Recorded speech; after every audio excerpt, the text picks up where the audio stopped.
From the kitchen of Who Gives a Damn, it's the IGN Digigods. And now, please welcome two men not afraid to make ice cream with bacon, use cast iron skillets, and occasionally remember to talk about movies, Wade Major and Mark Kaiser.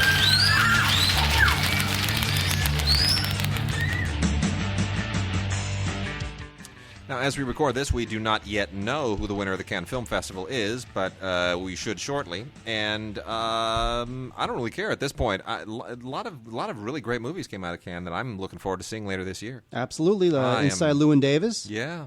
The Past. That probably more than anything else. Llewyn Davis is the one I'm really excited to see. Have the Coen brothers ever done... Oscar Isaac is such an interesting actor, and that guy came from nowhere into Drive. And then now he's like, I mean, the Coens snatched him from a supporting part in Drive, where he winds up dead, by the way. But he's so powerful in that movie. I mean, he is. He's really good in Drive. His scenes with Gosling are just so magnetic. And then they just snatched him out and said, you know, we're just going to cast you against, because you will play gangsters. And I mean, look, clearly the guy was on the path to being like playing Latino gangsters for the rest of his life. And they snatched him out and said, we're just going to, do this. And he's, now that guy's going to have a totally different career. Speaking of which, kind of not, Nicholas Winding Refn, who directed Drive and who Wade and I love, I read an interview with him, conducted at Cannes, and he wants to remake Barbarella. I know. I think it's awesome. I think anything he does is awesome. I think it's awesome. I don't care what he does. I'm seeing it. I think Refn redoing Barbarella is the most interesting thing I can possibly think of. But if you're a modern day studio, like for example, if you are like a Bob Evans style studio chief, if you're a David Putnam style studio chief, if you're a Sherry Lansing style studio chief, you look at that and you just think that's cool. I totally greenlight that. But if you're like a Bob Iger, Brad Gray, Jim Giannopoulos style studio chief, you're like, oh no, I don't think so. That doesn't sound like a good idea. Well, he would have to check. They'd have to check with the head of marketing. Yes. To make sure. Well, they'd be like, has this guy ever directed anything that anyone was actually going, oh, well, I don't know. He makes action films. Is he going to, well, what are the kids going to think? Let's market test this. Do run some geometric algorithmic BS nonsense to see what the computer spits out as to whether or not this is a good idea. It's like, you know what? You people are supposed to make decisions based on your gut. Just make decisions based on your gut. I know that won't fly well with the suits who need, quarterly performance, but screw them. Screw them. I'm serious. I'm sick of this. It's nonsense. Wade, you're a very angry man. I am an angry young man. Well, you know what might happen at there was an article in the New York Times a couple weeks ago about what's happening over at Sony and how there might be like this bizarre little shareholder revolt at Sony because they want to take the shareholders. This, especially one activist shareholder, wants to do this. Yeah, he wants to spin off the movie division from everything else at Sony. He's the hedge fund guy. Yeah, that's the hedge fund guy. Yeah, he's an idiot. He's wrong. But the other thing about Sony is they were the only ones who came to CinemaCon with like this. With Game, they came and just said, everybody else is telling you we're making fewer movies and more expensive movies, and they're only going to be tent poles, and the movie business is not what it used to be. Sony came and was like, we're making all kinds of movies for all kinds of audiences, and we don't give a crap what anybody else says. Here it is. And that, to me, is Amy Pascal. Amy Pascal, if you'll pardon the term, Amy Pascal has bigger balls than all of the other guys running all the other studios combined. Done. There's my 2 cents on that. That's beautiful, Wade. She really is. She's aces. I think she's great. So, anyway, we need to talk about movies, and television. Shall we play a game? Mark, this pile over here represents classic movies. It's giant. It's huge this week. We got to burn through this. But should we cover television first? No, I want you to do the other movies because right now I'm reading an article on the Hollywood Reporter, a couple weeks old, about the 15 most iconic Star Trek moments. Okay, I'll do them real quick. Okay, ready? Okay. Should I do them real quick? Yeah, I don't. This is completely impromptu. Go for it. Wade was setting up for the show, and I started reading this article about the 15 most iconic Star Trek moments. So says the Hollywood Reporter. Okay, number 1, meeting Khan in the TV show. Number 2, Spock's death. Number 3, Spock reborn. Number 4. Wait. 15 most iconic. 16 most iconic Star Trek moments. It's Star Trek moments gallery. Okay, so it's not just the TV show. Correct. It's movies and TV show. Correct. All right. Okay, fine. Number 3, Spock reborn. Number 4. That's not iconic. That's just like bad latex work. Number 4, I Knew I Wouldn't Die. Star Trek 5. What? Kirk Bones harangues Kirk for risking his life on a rock climb, asking if it crossed his mind that he might die. And Kirk says, "I knew I wouldn't die because the two of you were with me. I've always known I die alone." Yeah, that's a good moment. Which, by the way, he did die alone in the worst death ever, which is number 5, Farewell to the Captain. Number 5, Kirk dies. This is the worst. Kirk dies a hero, although Malcolm McDowell was not pleased with the scene. They gave him such a lousy send-off, McDowell recalled in 2011. I mean, what a cheesy move. He falls off a bridge. That's awesome. So that might be one of the worst deaths in pop culture history. Anyway, number 6, Emotionally Compromised from Star Trek, JJ Star Trek. The first one. Is there anything from the series here? Yeah, Khan. He meets Khan. Yeah, big friggin' deal. Oh, here you go. Goateed Spock from Mirror Mirrors, number 7. Why are we doing this on the show? I don't know. Don't we talk about DVDs and Blu-rays? This was your idea. It really was. I was into it. Number 8, Kirk versus the Gorn Captain in the arena. Number 9, City on the Edge of Forever, the episode. Number 10, the first Romulan encounter from Balance of Terror from the original show. Mark Leonard, yeah, baby. Number 11, To Be or Not to Be, Star Trek 6. I guess it's just them quoting Shakespeare to each other in Star Trek 6. Yeah. Number 12, Trouble with Tribbles. Number 13, Piece of the Action, the original episode series where they... Fizbin, that's right. You got to love Fizbin. Amok Time, number 16. Number 14 is Amok Time. And finally, number 15, The Empath. One of the most controversial and daring original series episodes. Spock, Kirk, and McCoy are subject to torture solely to determine if a species of empaths should earn the right to stay alive. It's a great episode.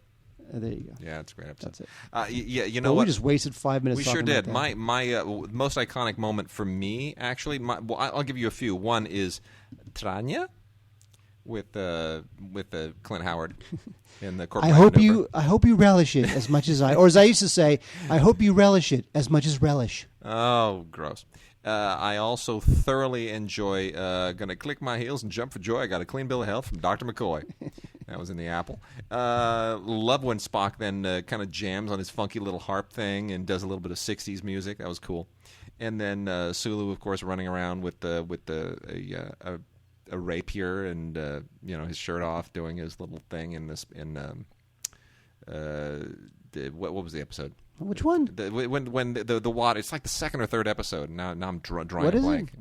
Corbin might maneuver is the no. Where he's running around with his shirt off. The water screws everybody up. Yeah, Naked Time. Naked Time. Thank you. Naked Time. Yes. which they did a variation of on Next Generation, which was called what? It was called The Naked Now. Which is really lame. It's horrible. Because it was like the 4th episode. It was ridiculous. Well, because they needed to break away from the old show. I love what McDowell said about Kirk's death. They said they gave him such a lousy send-off. I mean, what a cheesy move. He falls off a bridge. I shoot the bridge and he falls. That's the best they can come up with? Awesome. I mean, it goes, considering all the history, this is an icon, loved for decades. Oh, my God. And you know that Bill wanted to do a Jimmy Cagney dancing on the way down the steps sort of ending. I don't know what that means. I don't know. Okay, let's talk about DVD. All right, let's roll through some television real quickly. Suits, Season 2. This is a USA show. It is totally in that whole USA vein. They have, nailed down that kind of cool and collected white-collar, yuppie motif that just runs through all of those USA shows. I guess, it's a brand. They've really established a certain hour-long dramatic brand, and I guess it keeps people with the network. As far as legal shows go, this feels like David E. Kelley light in a strange way. All of these legal shows kind of try to have their own weird little twist, and this one's got a few of them, but the guy doesn't have a law degree. That's the twist here, which, I don't know. Have you seen this show, Mark? Suits? I have not. Although USA has an interesting, they're caught in a weird little space. They can't really do FX, HBO, Showtime, super edgy stuff, you know. And since they're basic cable, they need to up their game from what the big 3 networks are doing, the big 4 networks are doing. Right. So they're sort of stuck in the middle of quirky, supposedly character-based shows, and Suits is one of them. Well, I'll tell you what's great is the American Masters installment of Mel Brooks' Make a Noise. You know what? All these American Masters shows are great. I've loved them ever since they did the multi-part Chaplin and Keaton ones years and years and years ago, which, by the way, are not on DVD. What? The Chaplin American Masters show has yet to show up on DVD, and I don't know what the problem is. It's got to come out anyway. This is wonderful. This is just wonderful. Mel Brooks is such the man. Do you remember when Anne Bancroft and Mel Brooks came to our awards show? And it was for when we were giving Arthur Penn the Career Achievement Award. Do you remember that? I think that was a couple years before I joined. Oh, my gosh. You missed out so totally. Mel Brooks has been to our awards show twice. I had my picture taken with him. I know. And he that was one where Anne Bancroft went up to, do a very elegant introduction of Arthur Penn. She was in The Miracle Worker, right? And she was going to introduce Arthur Penn, I have worked with. And it was the whole gracious, right? The gracious thing you expect. And the second she gets up there in front of the microphone, Mel yells out from the floor, "Show us your legs."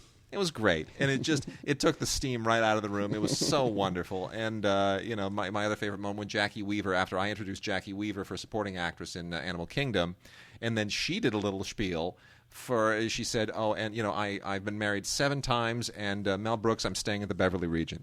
Yeah, great, awesome, good stuff. So Mel Brooks anyway. This American Masters is so fascinating. We thought we knew everything about Mel Brooks. You don't. The guy he is a legend. He's extraordinary, and he's still so on, and he's so humble as well.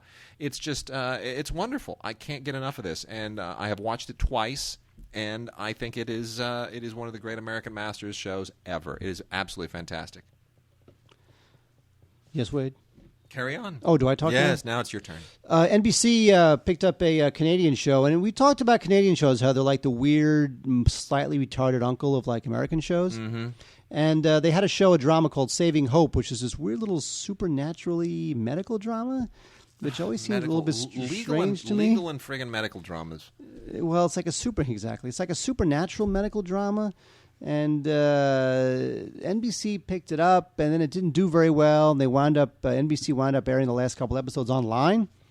So I would definitely pass on this junkie show, Saving Hope. The DVD claims it contains 2 unaired episodes, which is to say NBC pulled it from the schedule and it wound up online. It stars Erica Durance from Smallville. And, it's just not very good. So this thing finally wound up, its final life is going to be on a DVD that I would just as soon ignore. Yeah. Now, wait, True Blood is complete for the season of True Blood is on Blu-ray. This thing just keeps rolling along. I got to say. It keeps rolling along. It has a very rabid following, and it's on HBO, and it's good. People like this show. And you know what? I have to say, all the Blu-rays of True Blood have been very good. You got a lot of extras, and you can do a digital copy, and they always have character bios and like vampire histories and that kind of stuff. So all the Blu-rays from True Blood, and this one even contains like it's got the DVD, it's got the digital copy, and it's got the Blu-rays in it. So I get it. People like this show, and Anna Paquin, she has a career, and I'm glad about that because she was in the piano. Fantastic. Although you know what, all the women love the Alexander Skarsgård. I know they do. I know. I don't know why. But they do. He's dreamy. Yeah. That's why. Well, there you go. Laverne and Shirley, the 6th season, freaking finally. It's been how long between 5th and 6th season? It's like over a year and a half or something. It's been crazy. I don't know what Paramount's doing. Anyway, it's been a while. And so we finally get the 6th season of Laverne and Shirley, which, you know what I most enjoy about this? Is the same thing that I always enjoyed about the show. Lenny and Squiggy. That's it. Seriously. Oh, Lenny. Michael McKean, who's still going strong, man. That guy he's just always showing up on shows and movies, and he's just nailing it. It's just great. And David L. Lander, of course, is always a lot of fun.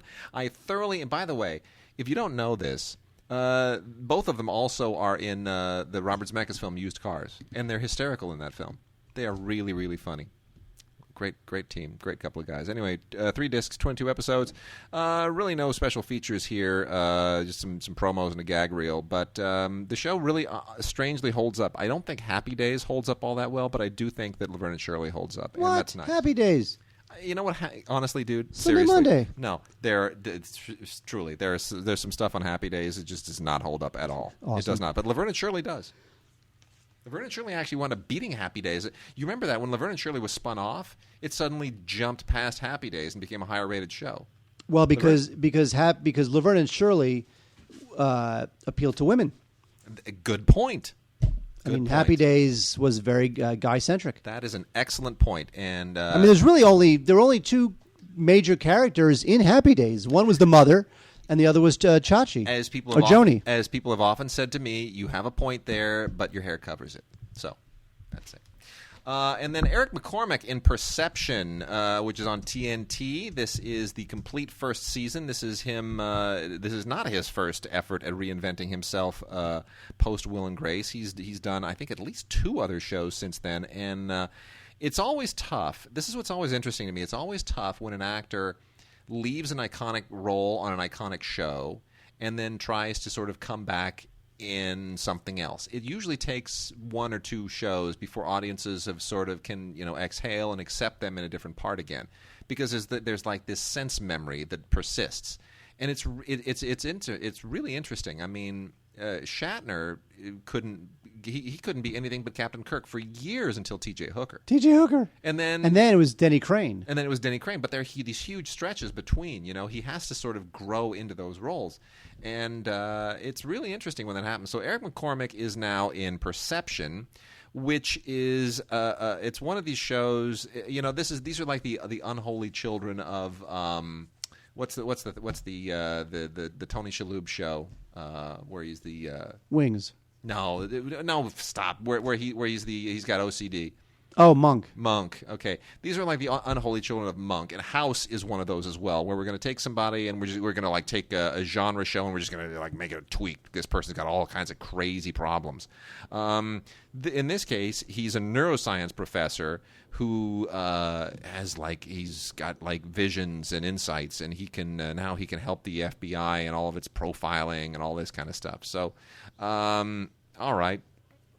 Fair enough, but you still got to sell me. And he kind of does. I don't feel like he's totally worked out the character yet. We talked about that with, China Beach, how, it takes you a little while to sort of get footing on the show. So I feel like this first season, it's whet my appetite. I trust TNT. They do some interesting stuff. So let's see what the new season brings. Wade, speaking of let's see what the new season brings, we have Teen Wolf Season 2 on DVD. When MTV announced that they were doing a Teen Wolf TV show, I thought, wow, they're going to do like a weird little comedy?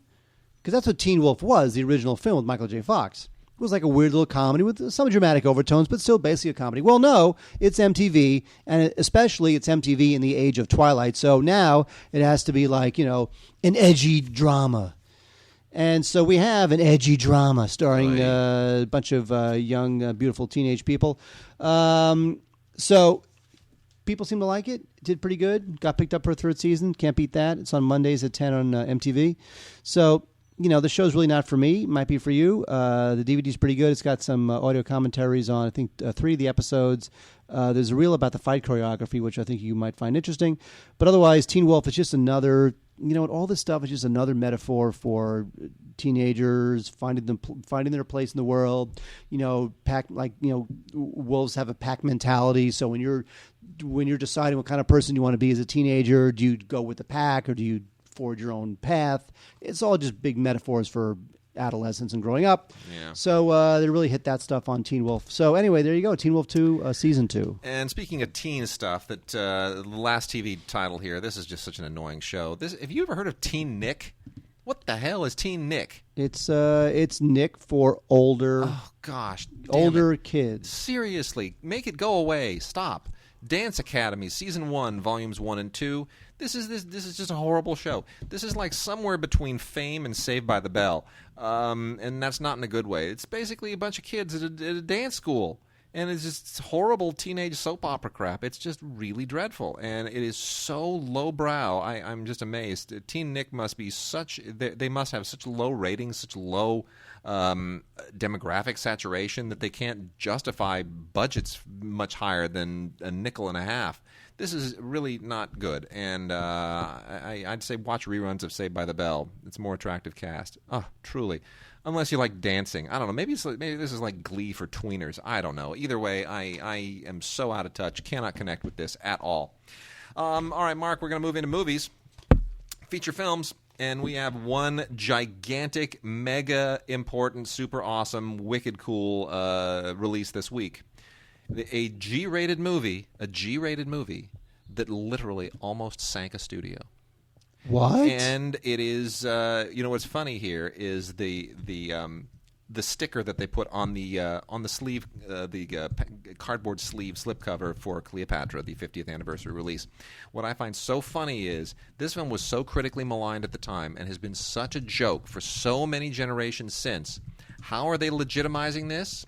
They're legitimizing it by the fact that it was chosen for its 50th anniversary to screen in the Cannes Classics sidebar at this year's Cannes Film Festival, and so they put a little sticker on there to make it look like, yep, we were... it has the imprimatur. It has the imprimatur of the Cannes Film Festival. It bestows legitimacy and quality. We are not a crappy film. We have screened at the Cannes Film Festival. That being said, Cleopatra on Blu-ray is a big deal. It is not as bad of a film as it was considered at the time, especially in today's environment. But it has some really embarrassing stuff in it. And this is one of those fascinating films where a mega director, in this case Joseph L. Mankiewicz, who I think is still the only guy who's ever won back-to-back Best Director awards. Oh, for Chairman of the Board and Shakes the Clown? Exactly, yes. No, he won it. Well, Letter to Three Wives, and I forget what the other film was, but he won back-to-back Best Director Oscars.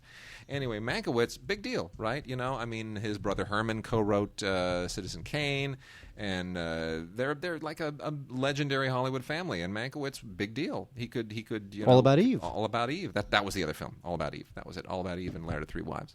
Anyway, huge director, and was able to sort of write his own checks when it came to Cleopatra, which was this monumentally overblown. They built entire ships. It was budgeted at $50 million at the time in 1968 dollars.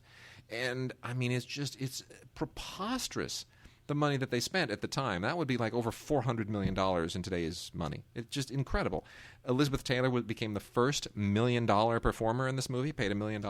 Of course, was romantically linked with Richard Burton, so there were all these things going on this, is the on-screen romance reflective of what's going on off-screen. Rex Harrison seems to be the only person who really is performing in the movie.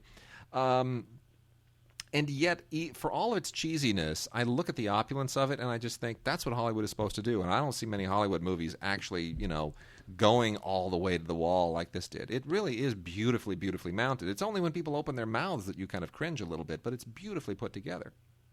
Well, studios do that all the time. They spend the money. They don't necessarily... Yeah. They don't necessarily... like Epic Sweep. Epic Sweep is not really what it's about. It's just about CGI, car crashes, and superheroes flying. Well, I'll tell you, it's widescreen 2.20. It's like a little ribbon across your TV. Even if you have a widescreen TV, pretty big black bars on the top and the bottom in the widescreen letterboxing. But it is a beautiful, beautiful transfer. They did a wonderful job. Fox knew that they sort of had to. It almost sank them, so they can't sink this movie. They got to make a little bit of their money back somehow. Some excellent, excellent stuff on here. Chris Mankiewicz, Tom Mankiewicz, Martin Landau, and Jack Brodsky do the commentary. So you get the Mankiewicz family and people who are tied to the film. And it's absolutely wonderful. And then it's on 2 discs, by the way. They split this up on 2 discs so that you get maximum quality all the way through. Darn right. And excellent documentary stuff on here, too. Cleopatra, the film that changed Hollywood, is just superb. The 4th star of Cleopatra, Fox Movietone newsreels. It's just great. It's really, really great. I enjoyed this immensely. Even though the movie still has problems, it's a lot of fun to watch. Just set some time aside because it's going to take you about a half a day. Wade, I want to talk about a film on the other end of the budget spectrum. This is a bit of a cult classic. It's kind of been forgotten, but it is pretty cool. It's called Rolling Thunder. And this is with William Devane and Tommy Lee Jones. William Devane... pretty much kind of forgotten, but Tommy Lee Jones, of course, is still around, recently nominated for an Oscar for Lincoln. It's kind of a Death Wishy type movie where Devane plays a guy who comes home to Texas. He was a war hero. He was tortured for years in a POW camp in Vietnam. And then when his wife and son are killed and he's left for dead, he goes on a vengeance spree. And this is a good movie. I think I kind of like Death Wish better, but I I do think Rolling Thunder is a cool film. Tarantino loves this film, actually. Tarantino, I think, named one of his... he named his company after he had a distribution company. No, that was what it was. It was the Miramax distribution shingle, right, as they say in the biz. It was called Rolling Thunder Pictures or something like that. Yeah, they got like 4 movies under their belt before Harvey pulled the plug on it. Right. So, poor Harvey. Pulled the plug on it. Poor Quentin. Yep. Anyway, so you know what? Rolling Thunder is a cool movie. If you want to kind of like, if you're a total like Quentin Tarantino-y, like old school, totally cool B-movie geeky type person, I would absolutely rent Rolling Thunder. And tell us what you think, by the way, Digigods.com. Rolling Thunder on Blu-ray. Is it worth being on Blu-ray? Of course not. It's a really old movie. I'm going to talk about some sleazy stuff right now, some schlocky stuff, and then Mark will tell us about some really cool stuff. So just to get some exploitation titles under our belts this week, we've got the Eurosleaze collection from Severin. These are films that have been released previously, but they're all boxed up now. Hannah D., the girl from Vondel Park, the Sinful Dwarf, and the Sister of Ursula. None of these are any good, but they are an awful lot of fun to watch because they're just so silly. The Sinful Dwarf, it might be my favorite one because it's ridiculous. It's got a dwarf in it, for crying out loud, and it's totally exploitive, and it's embarrassing in a really, really good way. That film comes from Denmark in 1974. Hannah D., of course, was a French-Italian co-production from 1982. It's barely an exploitation film because once we get into the 80s, that's like the Troma era. And then Sister of Ursula was an Italian film from 1978 that it shouldn't even be Italian. It's like an embarrassment to giallo films. Impulse Pictures gives us Sexcula. She'll suck more than your blood. Wow. Right? Putting that out there. It's just gorgeous. This is from 1974. It's truly, truly horrible and absolutely hilarious. And the liner notes here are a riot to actually read. The liner notes were written by a guy named Demetrios Otis, which I'm sure is not his real name, but he calls himself a porn archaeologist. And this is why Canadians didn't make any more exploitation films of this nature, because Canada, you just, I don't know, they just don't. It's not funny enough. This is actually a pretty cool film. Jack Lord stars in The Name of the Game is Kill, which also has Susan Strasberg in it. And I can't exactly say that she does the Strasberg family proud with her acting, but this is not a bad film. This was kind of a cool little low budget attempt at taking off on the on Psycho and the schlocky slasher film genre that was just starting to take off in the late 60s. This is from 1968. And clearly, Psycho is the touchstone here. But it's cool because Jack Lord, who would go on to fame in Hawaii Five-0, is a hell of an actor. And he kind of brings a different cachet to this film. So that was a pleasant surprise. And then the last film here is Zeta 1, which is a 1969 British film that is a total riot. This is from the Jezebel line over at Kino Lorber. It's on Blu-ray. And as far as James Bond spoofs go, this is kind of like a spoof of James Bond and a spoof of Barbarella all at the same time. Boy, I'll tell you, it is low budget, it is hilarious, and it is well worth watching, especially on Blu-ray because they retain all the grain and all the flaws of the original film stock. It's a riot to watch. You got to check it out. And the screenplay, co-written, by the way, by Christopher Neame. I have not been able to confirm whether or not he's a relationship to Ronald Neame, but directed Poseidon Adventure. But I would bet that it's some relationship, a son or a nephew or something. Maybe. You know what? You are so sexist. Maybe it's the daughter or the wife. Yeah. Okay. Carry on. Wait. Let me tell you something. In the early days of Hollywood, certain studios were known for certain films.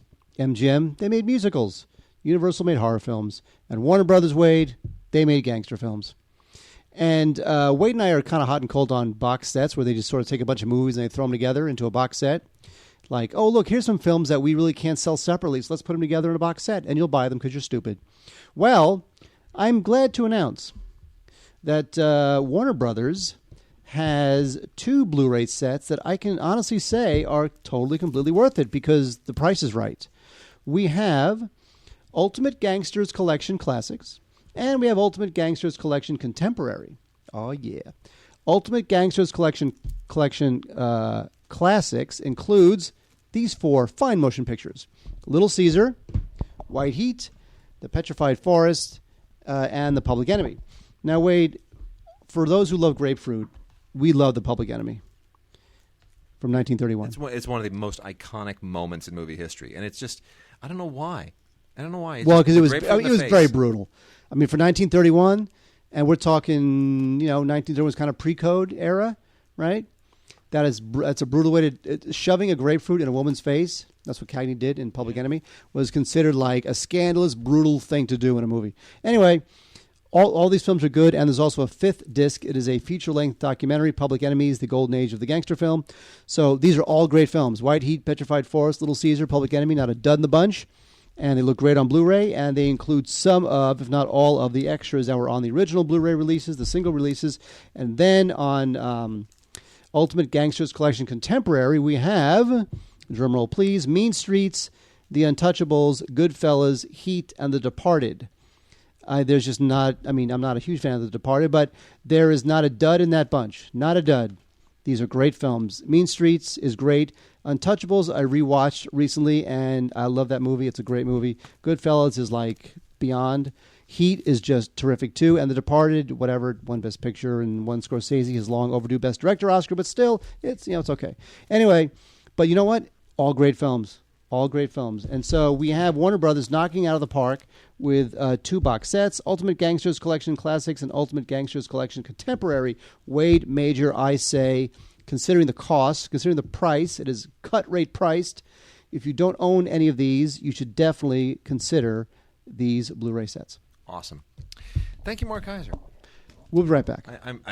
I like how you've gone.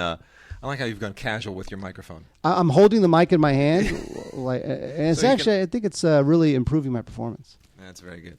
So Olive has a bunch of titles that they've released recently, and they've been, of course, mining the old John Wayne films very effectively from the old Paramount John Wayne films that no one else would ever release.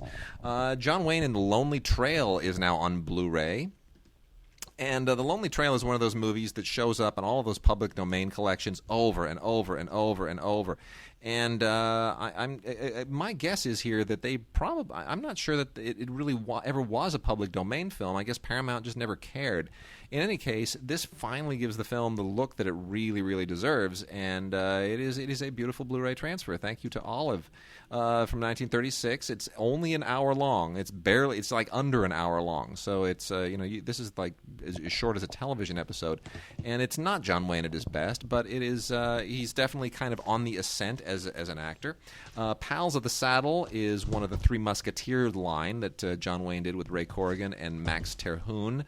And those were just programmers. They were just barely sort of serials.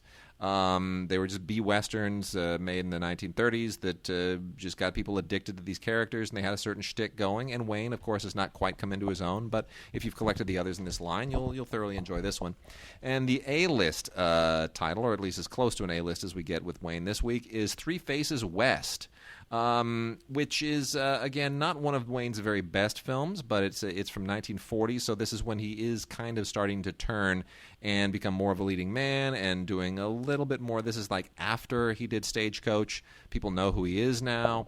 And the director, Bernard Voorhaus, not a great director, not a guy who had a particularly noteworthy career. However, the nice thing here is the Victor Young score. Victor Young, one of the great all-time composers from the 30s and 40s, and he just nails it here. He kind of finds themes that match John Wayne's budding persona, and it's terrific.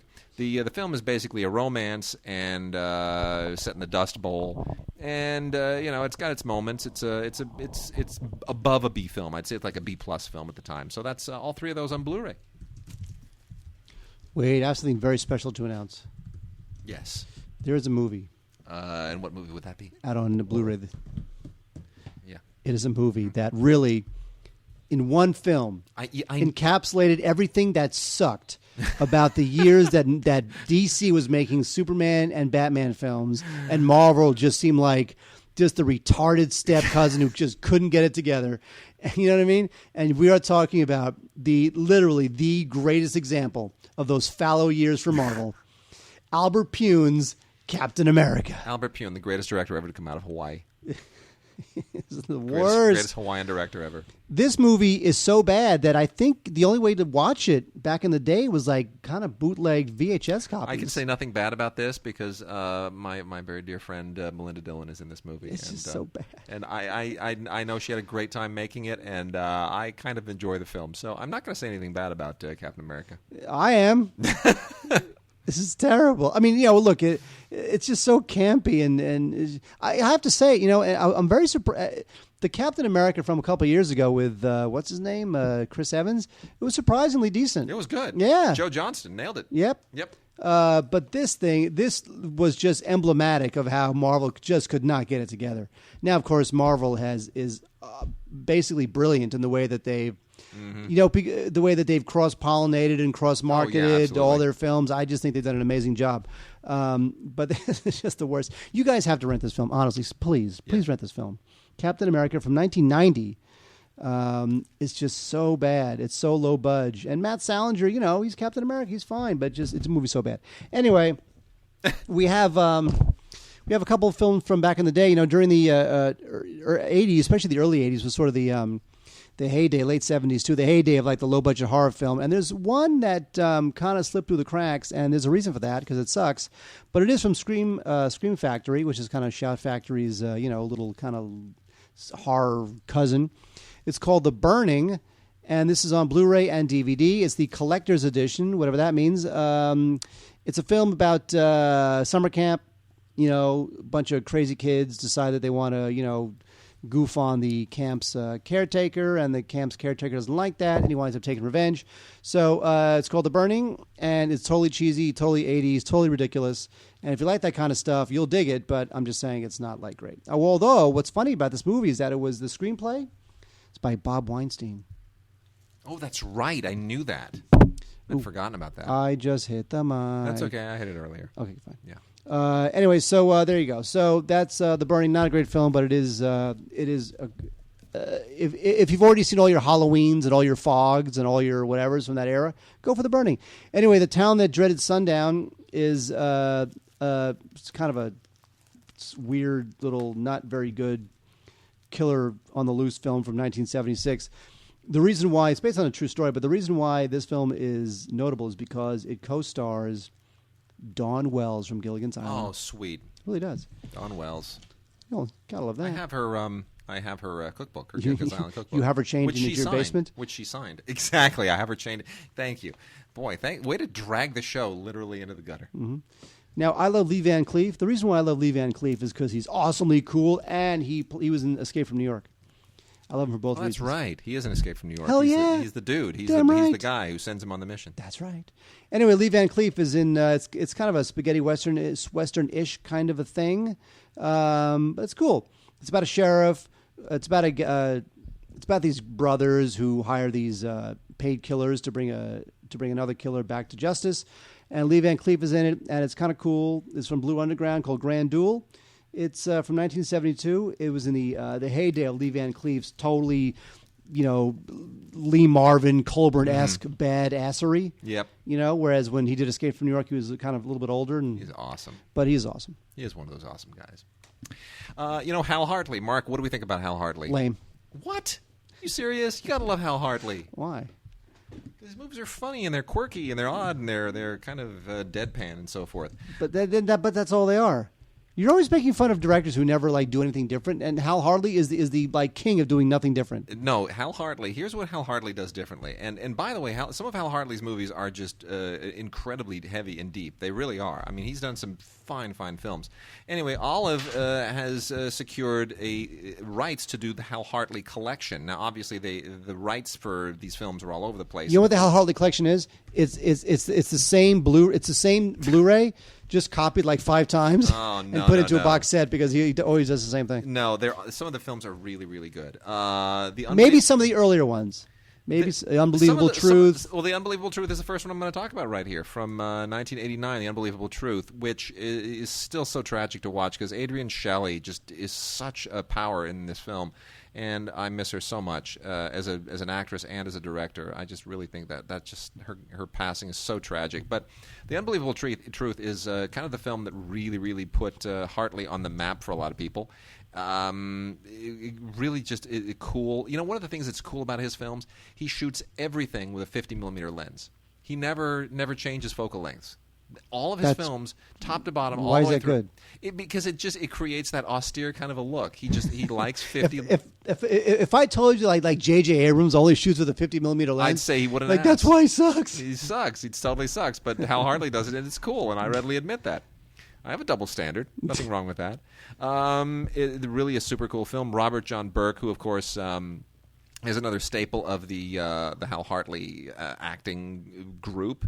Who would go on to be an absolutely terrible RoboCop, but he's really good in Hal Hartley's movies. He knows the dialogue and he delivers it like just in that cool, breezy, staccato way. I don't know why Christopher Walken has never been in a Hal Hartley film. I would think that Christopher Walken would be tailor-made for these movies. He and Jeff Goldblum would be great in a Hal Hartley movie. Especially because Christopher Walken always has to dance in his films. That's like an inside joke. Yeah. And Hal Hartley would let him dance. Yeah. Well, anyway, this is just such a great, cool, weird relationship movie.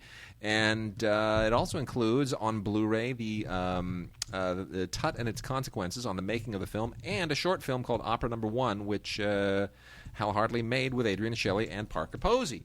And speaking of... Parker Posey is also in this other film with Martin Donovan, another regular of Hal Hartley's movies, called Flirt. And Flirt is another really cool film from the early Hartley period. This is from 1995. And there's another one that he made just a couple of years before this called Simple Man? Simple Man, which included Martin Donovan and Robert John Burke as brothers. And I don't know where that film is on Blu-ray, but I sure want it. So anyway, we've got Flirt, which is also a really fun film. I'm going to move through this real quickly.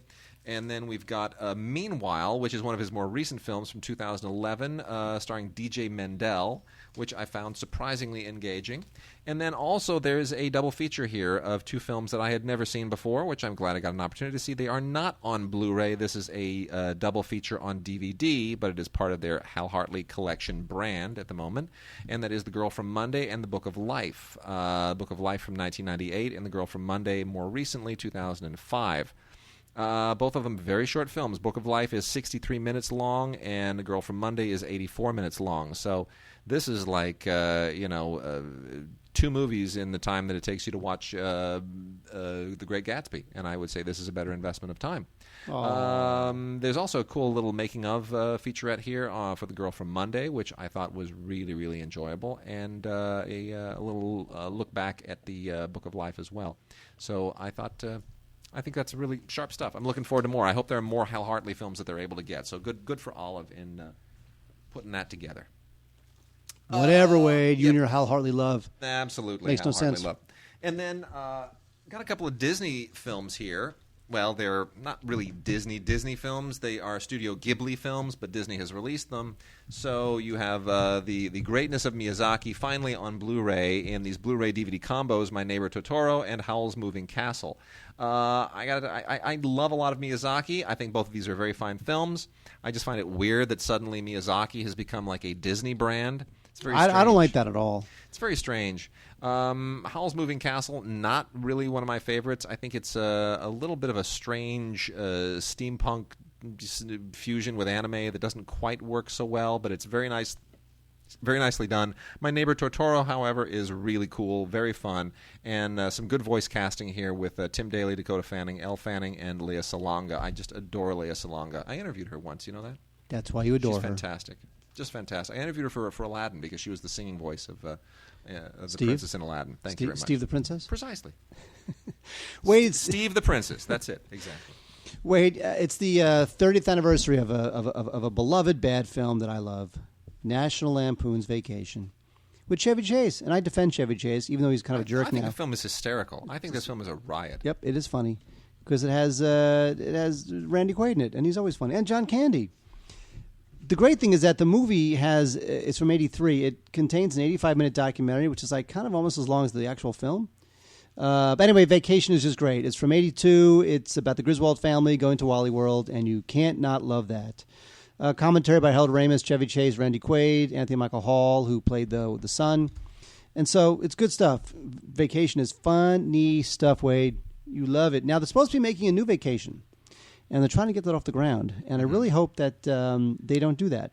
Because there was something about these films. What's the point of doing Vacation without Chevy Chase? Because plus it's going to wind up causing, it's $80 million is going to be charmless and not funny. What? And all, ironic and snarky. What was the point of doing Arthur without Dudley Moore? You know what I'm saying? Well, I don't mind them doing Arthur without Dudley Moore. It's just don't make it like... But they can't seem to understand. In today's Hollywood... This is amazing. I know this is a sidebar, but we do this all the time. In today's Hollywood, where they are minimizing the power of actors, where they're trying to get away from the star system, all these posters this summer, they all minimize the actors' faces. Like even Elysium, you don't see Matt Damon's face. You don't see Johnny Depp's face anywhere on the poster for the Lone Ranger. I mean, they really are trying to just brand these things in as concept films, not star vehicles. But don't they understand that some roles cannot be branded? You cannot divorce certain roles from the actors who made them iconic. Arthur was not a great film in people's minds because they just love the concept of Arthur. It's all about Dudley Moore. You can't do an Arthur film without Dudley Moore. You can't just stick another comic in there and expect it to work or work for a different generation. Same thing with Vacation.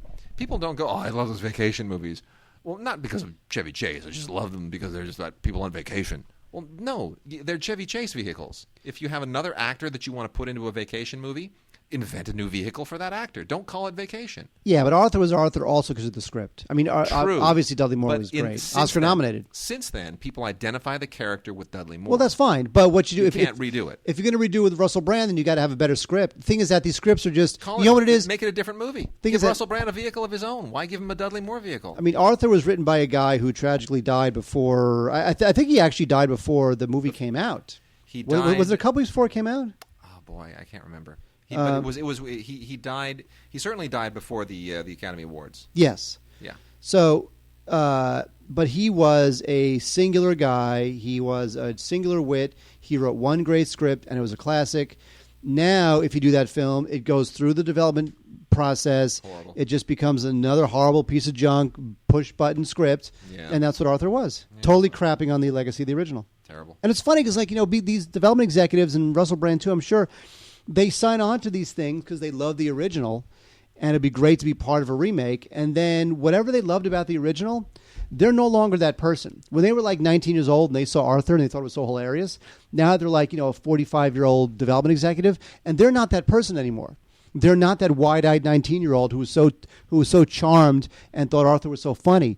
Now he's like this bitter, middle-aged development executive who's got no sense of wonder, charm, or humor anymore, and he's beaten down by the system, and he winds up greenlighting a piece of crap, stupid script that is just by the numbers and lame.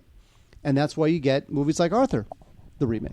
Also, by the way, on Blu-ray is Vegas Vacation, which is from '97. By this time, the series had run its course.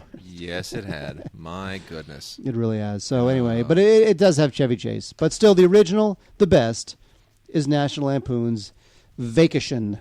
Yes. I feel like you're giving me a show, like you're doing one of those TED Talks or something over there holding your microphone. All those TED Talks are available on Netflix, and I've never seen one. I've never downloaded one on Netflix, but are they really that good? Some are. That you've got to Some are. Put them on Netflix? Yeah, some are. Wow. Yeah. There's like this one on male sexual dysfunction. Absolutely worth every penny. Really? Yeah, especially for you. Did you get a lot out of it? I got a lot out of it, so to speak. Okay, I'm going to blow through a list of Warner Archive titles. Warner Archive has been just burning up the road lately with a lot of great releases. Forbidden Hollywood Archive Collection, Volume 7. This is great. 4 more pre-code films. The Hatchet Man with Edward G. Robinson. Yeah, she. He served 2 masters, love and hate. How great is that, right? The Hatchet Man. Skyscraper, an MGM film called Skyscraper Souls, which is it's not so great. It's just noteworthy because it has Gene Herschel in it. For those of you who want to see that there actually was someone named Gene Herschel for whom the Humanitarian Award is named. And then Warren William and Loretta Young in Employees Entrance, which is a riot. That really is about as risque as things could get back in the day. And then the one that really nails this, apart from the Edward G. Robinson performance in The Hatchet Man, which is kind of funny, is Bette Davis in X-Lady. X-Lady. It's a Warner Brothers film, of course, where Bette Davis was a part of the Warner Brothers system. And pretty great. I got to tell you, X-Lady, really a lot of fun. So these are great pre-code films. Then we also have from the Archive Collection 3 films all thrown together here: Fast Company, Fast and Loose, and Fast and Furious, a triple feature of the wonderful Fast films, which, they're all different actors and actresses in these things. And it's kind of, I don't know why these films were popular at the time, I got to be honest with you. They inherited these from the MGM library, and I think Warner is just kind of throwing them out there. Melvin Douglas and Florence Rice are the stars of Fast Company. Franchot Tone and Ann Southern are the stars of Fast and Furious. Nothing to do with the more recent film or even the Corman film from the 60s. And then Robert Montgomery and Rosalind Russell in Fast and Loose. Some good actors here, some kind of fun screwball-ish comedy, but really, truly nothing here that's going to, make you revisit film history in any great way. The Nick Carter mysteries were a showcase for Walter Pidgeon, and there's a triple feature here of some more of those if you are a fan of Walter Pidgeon's. I happen to like Walter Pidgeon in very few films. I like him in the original Voyage to the Bottom of the Sea, the feature-length film. But here you've got Master Detective, Phantom Raiders, and Sky Murder. And, they're decent whodunits for the era. And then we got a couple of noir films here from the Film Noir collection and the Archive. A Dangerous Profession with George Raft and Pat O'Brien. Pretty great, decent noir. And then Fall Guy, which is kind of, mixed feelings on Fall Guy. Really nicely done. Script is a little screwy. It's based on a short story called Cocaine by Cornell Woolrich. And could be a good film to remake, I think, actually. But, Clifford Penn, Robert Armstrong, Tiela Loring, Elisha Cook Jr., who, by the way, is wonderful in The Killing. Mark? Elisha Cook Jr. I'm not listening to you. No, you're not listening to me. You're just doing your own thing. Eddie Cantor in Kid Millions. You can probably pick this up in various other versions, but I wouldn't. Eddie Cantor is a great actor. This is even though this is a DVD-R, it's a really good transfer. They did a nice job on this. I'd love to see that on Blu-ray someday. Another Eddie Cantor film, Whoopee, which is part of their. These are both part of their Samuel Goldwyn Classics line. Eddie Cantor, just great actor. And then we got a couple here that have been out on DVD before. And you might think, well, I'd rather have them on DVD than on DVD-Rs. I would say no. I think the DVD-R gives you better quality of both of these. One is Howard Hawks' Land of the Pharaohs, which was a bit of a misfire, but, because Howard Hawks wasn't exactly a guy who was, he was stepping into Cecil B. DeMille territory here. And it's a little bit of a strange film, but it's well done, and it looks much better on this DVD-R than it does on the original DVD release. And then there was an image release of Loneliness of the Long-Distance Runner, the Tony Richardson film that was one of the seminal films of the angry young men, kitchen sink realism period of British films in the 50s. And this is a better transfer as well. I think this is now the definitive DVD release of this film. It deserves to be on Blu-ray. Please go to WarnerArchive.com and find a way to make comments and say, please release this on Blu-ray, because this is a great film. A very young Tom Courtenay, before obviously things like Dr. Zhivago stars, and it is just a magnificent movie. It is it's one of those films that just defined the angry young men period. It really, really established Tony Richardson as a director of this new generation. It's just sensational and gorgeous black and white photography, absolutely gorgeous, and a great John Addison score. So first rate all the way. And then a couple more Olive films before Mark dives into our Criterion stuff. Let me pull here. These are the ones that are worth talking about. I'll give these a little shout out. Cloak and Dagger by Fritz Lang, starring Gary Cooper, one of his American films. As we have talked about many times, when these great European directors came to Hollywood, they, oftentimes didn't do their best work here, and they'd eventually go home. Fritz Lang is one of them, though I will say what Fritz Lang was able to do within the confines of Hollywood studio filmmaking is pretty remarkable. His noirs are unusual, and they are particularly polished, even though they are not his best films. He somehow made space for himself in the Hollywood system, and he gets a great performance out of out of Gary Cooper here, and he's working on with a screenplay co-written by Ring Lardner Jr., who he really gave him a lot to work with as well. So pretty fine film there from 1946. And then Marlon Brando in The Men, which I actually I was never a fan of before because it kind of felt a little bit like it laid it on kind of thick. You know, Carl Foreman wrote the screenplay, blacklisted screenwriter. Stanley Kramer, who was never one for subtlety, produced it. Fred Zinnemann, who could be great, who could be unsubtle, depending on the film, directed it. But watching it now, I think I like it a lot better than I ever did before. Jack Webb is really good in it, and Teresa Wright is just luminous as always. Always loved Teresa Wright. In a way, this is kind of, you could almost say this is the World War II version of the Jon Voight, Jane Fonda Vietnam thing. Coming Home. Coming Home, thank you. The Man is kind of like the World War II version of Coming Home. And in 1950, that was, roughly the same proximity to the end of the war as Coming Home was. So, and Fred Zinnemann had already done From Here to Eternity. So this kind of caps off his World War II themes, and it doesn't feel as preachy now as it did the first time I saw it. It makes for a very nice Blu-ray, beautiful black and white photography. So I can recommend this where I might not have recommended it before. Because you are lame. Yep. You sure are. Sure am. Oh, do I talk now? Yeah, it's your turn. Criterion us. Well, there's only one. There's two Criterions this week, both from the same director, Delmer Daves. One is called, from 1956, called Jubal. This is with Glenn Ford, Ernest Borgnine, and Rod Steiger. So a great trifecta of great actors from back in the day. Anyway, so Ford plays a cattleman, and he's befriended by Ernest Borgnine, who's a ranch owner. And the ranch owner's got a little bit of a mysterious past. And it's a good movie. I will not tell you any more than that because there are surprises to be had, including the Rod Steiger character. But it's good. I don't think that Jubal is as good. It did very well at the time in 1956, but I don't think that Jubal is as good as. By the way, I should mention, which I didn't, that the movie is kind of a reworking of Othello,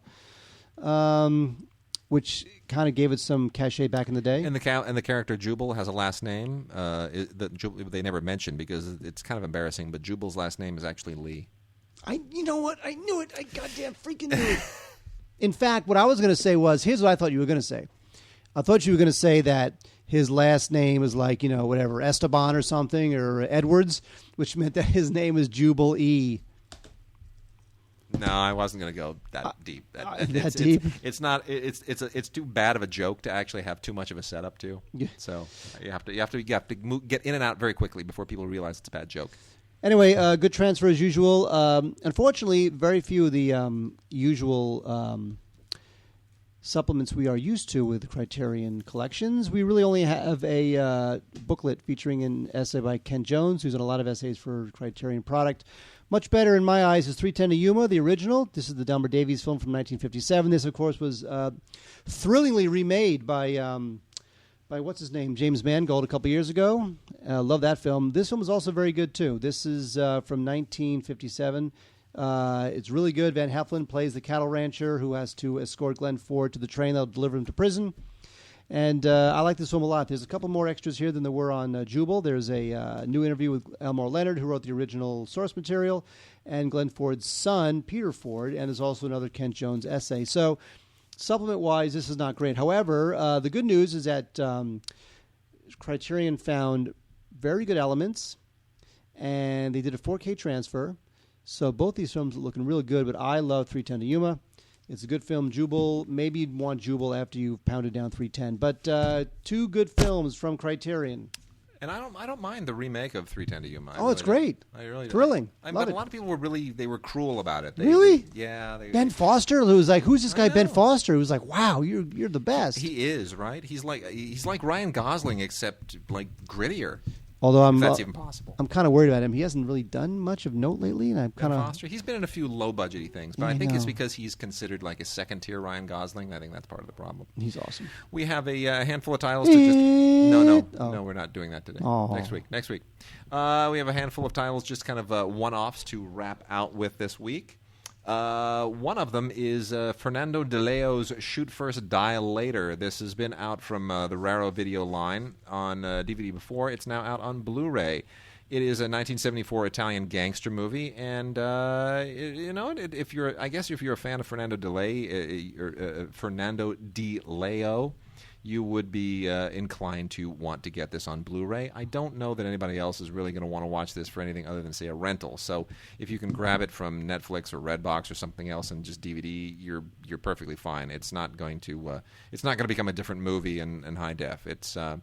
But that being said, it certainly does have its a reputation in the Italian crime corpus, but compared to American films of this type, and certainly compared to, I'd say, even British, gangster films from the same period, it's not anything all that spectacular.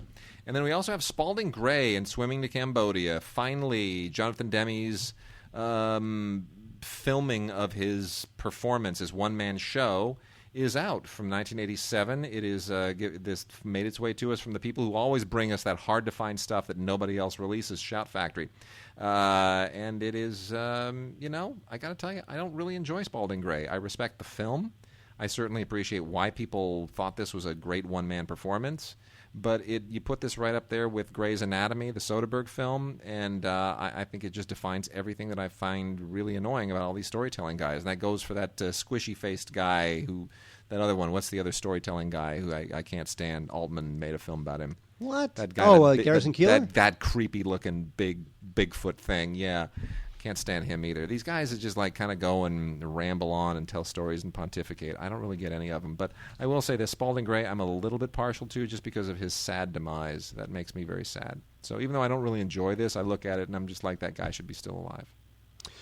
It is true. Speaking of, this is a bad transition, but speaking of people who are also not still alive, Warm Bodies is a surprisingly okay twist on the old zombie tale. This is with Teresa Palmer and Nicholas Hoult. All the girls love the Nicholas Hoult.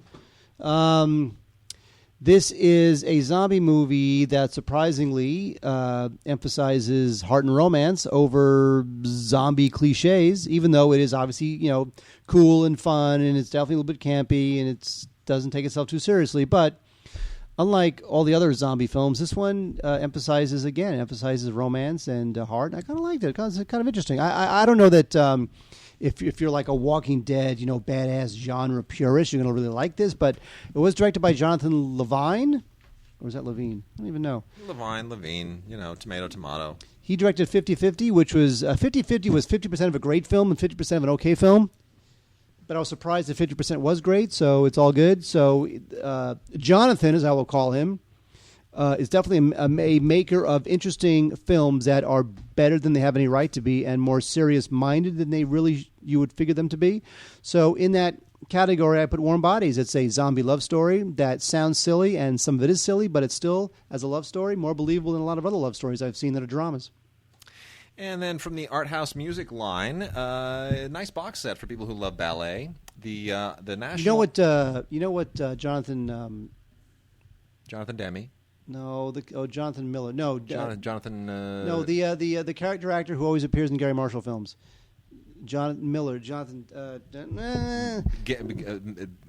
No, plus, you know what? He said it about opera, too. Larry Miller. Yeah. Now, Larry Miller. Jonathan. I was starting to go through all my staple guys, but when you said ballet, yes, I thought of what Larry Miller said about opera. Oh, I remember that. Yeah. Okay. He said, "I love opera because you can't get sleep like that at home." Thank you. Well, this kind of ties into with opera a little bit. This is from the Paris National Opera, the Opéra National de Paris, but they are ballet classics, 3 ballets in particular, Coppelia, Paquita, and Giselle. Not exactly what you would, they're not like popular ballets in the sense that everyone recognizes the names. It's not like Swan Lake or something, but they're all really, really good. Originally broadcast on French television, and they are just superb, really entertaining if you like ballet. And the reason it is the National Opera of Paris is because the orchestra from the the Opéra National de Paris that plays for them. So it's all this melange, opera and ballet, everything that you hate. So that's that'd be like a nice gift, an early Christmas gift. Go out and buy this for somebody. Hang on to it for the next what are we at, 6 months? Good. Hey, get a Christmas gift or a Hanukkah gift out of the way early. We're done. There we go. We're done. All right. Email us at gods@digigods.com. Send us your emails, your Vox boxes. We welcome them at any time. And Mark, the summer movie season continues to roll along. Man of Steel. Man of Steel. Boy. Will it be good? Will it not? I don't know. Man of Steel. I'll tell you. I will be the first person to eat crow. I will take back everything that I said about Zack Snyder if it actually turns out to be a good movie. Honestly, truly, if I see that movie and I go, you know what, Zack Snyder, you've grown up. I will. Your previous movies have sucked, but you've come of age and you really nailed it. And I totally give you credit. I will say that. I will say that on this show. And I will totally go on the record as taking back all the nasty things I said about him previously. I don't expect that to happen. No, Christopher Nolan will shave off the top 20% of Zack Snyder douchiness. Yeah. So all that's left is 80% of Zack Snyder's douchiness. Yeah, well, we'll see. I mean, fortunately, he's a hired hand here. But I dread the whole, fast, slow thing that he does where you drop things into slow motion and then speed it up again. I'm tired of that. It's like the only stylistic thing that he knows how to do. It gets old. If that's in this movie, I will roll my eyes from beginning to end. So, that being said, we'll see you guys next week.